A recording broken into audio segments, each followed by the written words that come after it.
हमारे हिंदू धर्म में महान ग्रंथ रामायण से जुड़ी बहुत सी कथाएं प्रचलित हैं, जो रामायण से जुड़े सभी महान चरित्रों का वर्णन देती हैं। सभी कथाएं कोई न कोई महत्व भी दर्शाती हैं और नीति का संदेश भी देती हैं।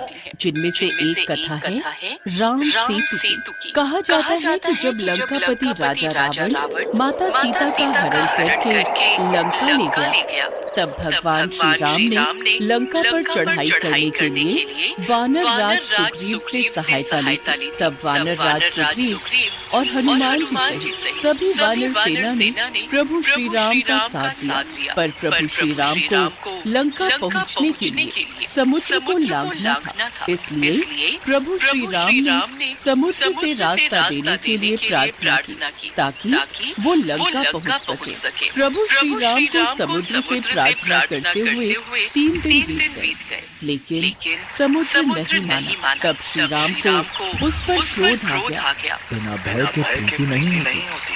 लक्ष्मण मेरा धनुष लाओ, ताकि मैं अगली बार से इस अहंकारी समुद्र को सुखा दूं। क्योंकि जिस प्रकार माया में फंसे व्यक्ति को ज्ञान की बात सुनाना, अत्यंत लोभी से वैराग्य और क्रोधी से शांति की बातें करना फलदायी नहीं होता, उसी तरह इसके आगे भी प्रार्थना करना व्यर्थ है। जी भैया। श्री राम ने धनुष पर प्रत्यंचा चढ़ाई तो समुद्र भय से कांप गया। पूरी सृष्टि कांपने लगी। स्वर्ग में भी उथल हो गई। जैसे ही प्रभु श्री राम अग्नि बाण छोड़ने लगते हैं, अचानक घबराकर समुद्र श्री राम के समक्ष प्रकट होता है और क्षमा प्रार्थना करता है। त्राहिमाम, रुकिए प्रभु, मुझे क्षमा कीजिए। प्रभु पांचों तत्वों का जड़ स्वभाव आपने ही बनाया है। जल यदि अपनी मर्यादा छोड़ देगा तो उसका महत्व भी समाप्त हो जाएगा। सबको मर्यादा भी आपने ही दी है। आप तो मर्यादा पुरुषोत्तम राम है। मैं तो आपके बताए हुए रास्ते पर ही चल रहा था। अभी आपके हाथ में है कि आप मुझ पर कृपा करें या फिर मुझे दंड दें। हे रघुवर, आप जैसा कहेंगे मैं वैसा ही करूंगा। आपको बाढ़ चलाने की कोई आवश्यकता नहीं है। मैं तो आपकी इच्छा मात्र सही सूझ जाऊंगा और आपको रास्ता दे दूंगा। मैं वो भी करने को तैयार हूँ, पर उसमें मेरी मर्यादा भंग होगी। 5 तत्वों आकाश, वायु, अग्नि, जल, पृथ्वी में से यदि किसी एक ने भी अपने स्वभाव को बदला तो उसका महत्व समाप्त हो जाएगा, उसकी मर्यादा भंग हो जाएगी। तो सृष्टि के संतुलन में विकार उत्पन्न हो जाएगा, जिससे इस धरती पर विस्फोट हो जाएगा। प्रभु, यदि आप प्रलय से पहले ही प्रलय लाना चाहते हैं तो आपको अधिकार है, अन्यथा इस ब्रह्मास्त्र से मेरी रक्षा कीजिए। प्रभु श्री राम तो स्वयं ही मर्यादा पुरुषोत्तम है। उन्होंने उस समय समुद्र की विनती को सुना। जब श्री राम ने समुद्र को ताक कहकर पुकारा तो लक्ष्मण सहित सभी वानर सेना मुस्कुराने लगी, क्योंकि वो भी जानते कि प्रभु श्री राम का हृदय कितना कोमल और दयालु है। क्योंकि उन्हें कभी क्रोध आ भी जाए तो भी वो शांत हो जाते हैं। प्रभु श्री राम समुद्र की इस विनम्र विनती से प्रसन्न हो गए और समुद्र पार करने का उपाय पूछा। हम तुम्हारी मर्यादा भंग नहीं होने देंगे, परंतु कृपया करके हमें समुद्र पार करने का कोई दूसरा उपाय बताएं। आपकी अति कृपा होगी। वानर राज सुग्रीव की सेना में नल और नील नाम के 2 महाप्रतापी महाशक्तिशाली वानर उपस्थित हैं। नल और नील जब छोटे थे तो ऋषि मुनियों को अपनी शरारतों से बहुत परेशान किया करते थे और अक्सर उनकी वस्तुओं को समुद्र में फेंक देते थे। इन दोनों बच्चों से परेशान ऋषि मुनियों ने तंग आकर इन्हें श्राप दिया था कि जो भी वस्तु ये पानी में फेंकेंगे वो नहीं डूबेगी। इसीलिए आज नल और नील को बचपन से मिला श्राप आपके लिए उपयोगी साबित होगा। नल भगवान विश्वकर्मा के पुत्र हैं, इसीलिए नल शिल्पकला में भी निपुण है। आप समुद्र पर सेतु बनाने के लिए इन दोनों की मदद ले सकते हैं। आप इनकी सहायता से समुद्र पर सेतु बांध सकते हैं, क्योंकि इनके द्वारा फेंके गए पत्थर समुद्र में डूबेंगे नहीं, बल्कि ऊपर ही तैरते रहेंगे। आप लंका तक एक सेतु का निर्माण कर सकते हैं, जिस पर चलकर आप लंका तक पहुंच सकते हैं। मैं वचन देता हूँ कि उनके द्वारा समुद्र में डाले गए पत्थरों से बने सेतु के निर्माण में मैं खुद भी सहायक रहूंगा। इस प्रकार समुद्र पर सेतु बांधने के लिए तीनों लोगों में आपका सुयश गाया जाएगा। हे रत्नाकर, हे सागर, हम तुम पर बहुत प्रसन्न हैं। तुम्हारी उदारता से हम तुम्हारे प्रेम के ऋणी हो गए, परंतु हमारी एक और समस्या का समाधान करो। आज्ञा प्रभु। My winters are incomplete without these 3 hot beverages that are made with easily available ingredients and easily तुम्हारे प्रेम के ऋणी हो, परंतु हमारी एक और समस्या का समाधान करो। आज्ञा प्रभु। इसके पश्चात समुद्र ने प्रभु श्री राम से आज्ञा ली और वापस लौट गए। नल और नील की सहायता से समुद्र पर सेतु बांधने का कार्य प्रारंभ होता है। सभी वानर प्रभु श्री राम का नाम लिखकर पत्थर नल और नील को देते और वे दोनों समुद्र में पत्थर जोड़ते जाते। समुद्र ने सेतु को अपने कंधों पर संभाल रखा था। कहा जाता है ये सेतु 100 योजन लंबा और 10 योजन चौड़ा था, पर ये विशाल राम सेतु 5 दिनों में ही बनकर तैयार हो गया। राम सेतु बनाने में सभी ने अपना योगदान दिया, जिसमें एक छोटी सी गिलहरी भी प्रभु श्री राम की भक्ति और सेवा में अपना योगदान दे रही थी। पुल के निर्माण में मदद करने के लिए वो छोटी सी गिलहरी बार शरीर पर बालू लपेटकर उसे पुल पर गिराती थी। प्रभु श्री राम उसे ऐसा कैसे देख रहे थे। उन्होंने हनुमान से कहा, हनुमान, वो समुद्र के तट पर जो छोटी सी गिलहरी है, जरा उसे मेरे पास लेकर आओ। हनुमान जी उस गिलहरी को प्रभु श्री राम के पास लाते हैं।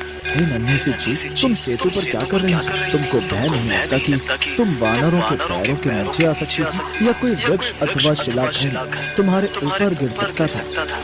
प्रभु, आपके सेवकों के पैरों के नीचे मेरी मृत्यु हो जाए, यह तो मेरा सौभाग्य है। प्रभु, मैं तो सेतु के कार्य में बस थोड़ी सहायता कर रही थी। सेतु में बहुत बड़े शिलाखंड और वृक्ष लगाए जा रहे हैं। ऊंची नीची भूमि पर चलने में आपको कष्ट होगा, यह सोचकर मैं सेतु के छोटे छोटे गड्ढों में रेत भर देने का प्रयत्न कर रही थी। गिलहरी की स्नेह भरी कोमल बातों को सुनकर भगवान श्री राम प्रसन्न हो गए। उन्होंने अपने बाएं हाथ पर गिलहरी को बिठा लिया। जगत पालक ने उस जीव को वह आसन दिया जो किसी भक्त को भी प्राप्त नहीं होता। कहते हैं इस सेवा भाव को देखकर श्री राम ने गिलहरी की पीठ पर स्नेह से अपना हाथ फिराया। तभी से गिलहरी की पीठ पर प्रभु श्री राम की अंगुलियों के चिन्ह स्वरूप में 3 श्वेत रेखाएं बन गई। प्रभु श्री राम का चरित्र ही ऐसा है कि हर कोई प्रभु श्री राम की भक्ति में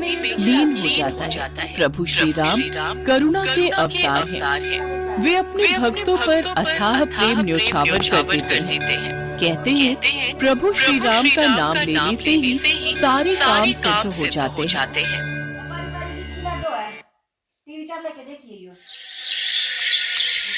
पौराणिक युग में कई ऐसे भक्त थे जिनके लिए स्वयं भगवान धरती पर उतरते और उन्हें अपना आशीष देकर स्वयं को गर्वान्वित मानते थे। ऐसी ही एक भक्त थी शबरी। शबरी का असली नाम श्रमणा था। ये भील समुदाय की शबर जाति से संबंध रखती थी। इसी कारण कालांतर में उनका नाम शबरी हुआ। इनके पिता भीलों के मुखिया थे। उन्होंने श्रमणा का विवाह एक भील कुमार से तय किया था, लेकिन आदिवासियों की एक प्रथा थी, किसी भी अच्छे कार्य से पहले जानवरों की बलि दी जाती थी। इसी प्रथा को पूरा करने के लिए शबरी के पिता शबरी के विवाह के एक दिन पूर्व 100 भेड़ बकरियां लेकर आए। तब शबरी ने पिता से पूछा, पिताजी, इतनी सारी भेड़ बकरियां क्यों लाए हो? शबरी बेटिया, ये हम भीलों की एक प्रथा है जिसके अनुसार कल प्रातः तुम्हें विवाह की विधि शुरू करने से पूर्व इन सभी भेड़ बकरियों की बलि दी जाएगी। अच्छा, मुझे तुम्हारे विवाह के लिए बहुत काम है, मैं अभी आता हूँ। माँ, ये कैसी परंपरा है जिसके कारण बेजुबान और निर्दोष जानवरों की हत्या की जाती है? बेटी, ये प्रथा शुरू से ही चली आ रही है। मेरे विवाह के समय भी ऐसा ही हुआ था। प्रथा के बारे में सुन शबरी को बहुत दुख हुआ। वो पूरी रात उन भेड़ बकरियों के पास बैठी रही और उनसे बातें करती रही। उसके मन में एक ही विचार था कि कैसे वो इन निर्दोष जानवरों को बचा पाए। तब एकाएक शबरी के मन में ख्याल आता है, नहीं, मेरे कारण इन निर्दोष पशुओं की बलि नहीं दी जाएगी। मुझे भोर होने से पूर्व ही घर से भागना होगा। मैं भली भांति जानती हूँ, अगर एक बार मैं इस तरह अपना विवाह छोड़कर घर से भागूंगी तो कभी इस घर में मुझे वापस आने का मौका नहीं मिलेगा। शबरी के माता पिता गहरी निद्रा में सो रहे थे। शबरी उनको आखिरी बार प्रणाम करके घर से निकल जाती है, जिसके बाद शबरी एक घने जंगल में पहुँचती है। शबरी जंगल में भटक रही थी। तब उसने शिक्षा प्राप्ति के उद्देश्य से कई गुरुवरों के आश्रम में दस्तक दी, लेकिन शबरी तुच्छ जाति की थी, इसीलिए उसे सभी ने दुत्कार के निकाल दिया। तेरा इतना साहस कि तू हमसे शिक्षा ग्रहण करने के विचार से आई है। तू एक तुच्छ जाति की भील कन्या है, इसलिए हम तुझे शिक्षा देकर स्वयं को पाप के भागीदार नहीं बना सकते। तू अभी के अभी ये आश्रम छोड़कर चली जा। तेरे लिए इस आश्रम में कोई मेरी मम्मी को ना बचपन से ही पानी बहुत पसंद है, तो मैंने टॉयलेट पूल वाला विला बुक कर दिया। मेरी मम्मी पूरा दिन पूल से चली जा। तेरे लिए इस आश्रम में कोई स्थान नहीं है। ऋषिवर की बातों को सुनकर शबरी शांत भाव से उन्हें प्रणाम करके वहाँ से चली जाती है। शबरी भटकती हुई मतंग ऋषि के आश्रम पहुँचती है।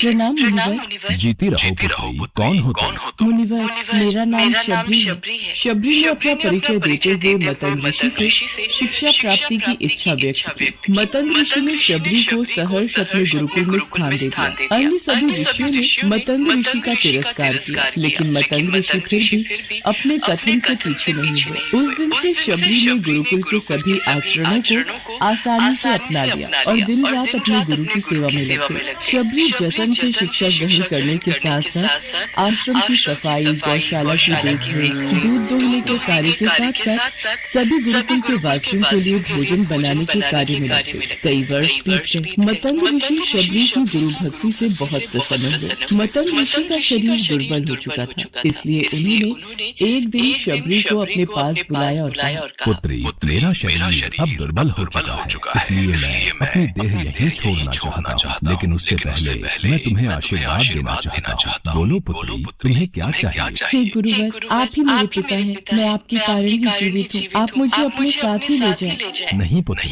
तुम्हें मेरे बाद मेरे इस आश्रम का ध्यान रखना है। तुम जैसी गुरु परायण शिष्या को उसके कर्मों का उचित फल मिलेगा। एक दिन भगवान राम तुमसे यहाँ मिलने आए और उस दिन तुम्हारा उद्धार होगा और तुम्हें मोक्ष की प्राप्ति होगी। इतना कहकर मतंग ऋषि अपनी देह त्याग कर समाधि ले लेते हैं। उसी दिन से शबरी हर रोज प्रातः उठकर बाग जाती, ढेर सारे फल इकट्ठा करती, सुंदर सुंदर फूलों से अपना आश्रम सजाती। शबरी को भगवान राम के आने का कोई निश्चित दिन नहीं पता था। उसे केवल अपने गुरुवर की बात पर यकीन था, इसलिए वो रोज राम के इंतजार में समय बिता रही। वो रोजाना यही कार्य करती थी। एक दिन शबरी आश्रम के पास के तालाब में जल लेने गई। वहीं पास में एक ऋषि तपस्या में लीन थे। जब उन्होंने शबरी को जल लेते देखा तो उसे अछूत कहकर उस पर एक पत्थर फेंक कर मारा और उसकी चोट से बहते रक्त की एक बूंद से तालाब का सारा पानी रक्त में बदल गया। तुझ अछूत के रक्त से इस तालाब का जल अपवित्र हो गया। तूने पाप किया है, तू पापिन है। मेरे क्रोध से बचना है तो इसी क्षण यहाँ से चली जा।